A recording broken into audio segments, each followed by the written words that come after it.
So I've been hired to map a 3,000 acre property on the Mississippi River, and through this process I wanted to share some of the things that I've learned about aerial mapping using DroneDeploy and my Phantom 4 Pro quadcopter.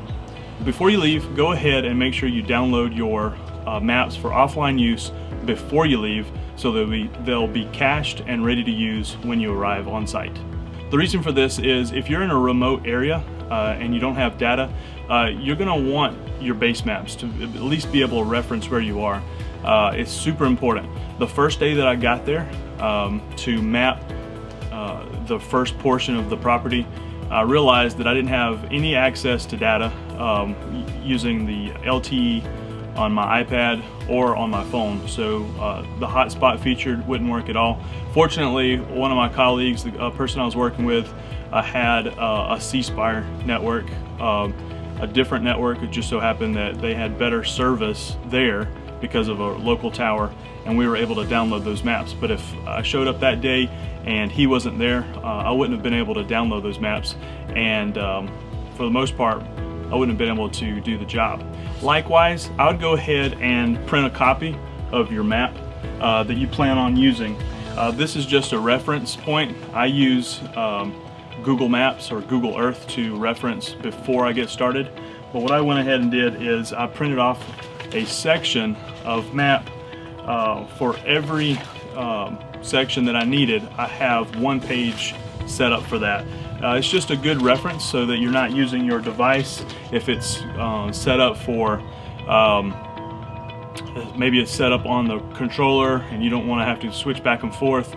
Maybe data is a premium, so maybe you have a limited amount of data that you can use for the job, or in my case I just didn't have very good access. So printing the maps beforehand and going ahead and labeling, okay, this is the section I'm going to a map first and then go on to the next section. It'll make your life a lot easier just by having a paper copy of your map on hand to reference with your team. So in addition to having your printed maps and having a downloaded offline cached version of your maps on your device, I would recommend having some sort of secondary data device. This is a hotspot. Personally, I use AT&T for my phones. My family, my business, we're all on AT&T. But when you're out in the county, out in the remote areas, sometimes, like I said before, you don't have access or good service in those areas. And so what I did is I went down to C-Spire, picked up a hotspot, and just paid for just the amount of, basically loaded up 1 gigabyte of data. Now I didn't go out and create a plan. I just bought the device separately and then used just pay as you go. So I bought 1 gig of data for 20 bucks at the time of purchase, you know, and that gave me another option for accessing data out in the field.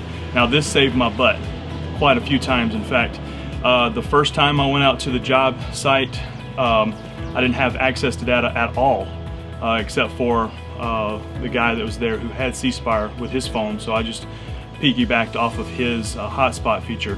But he left shortly after that.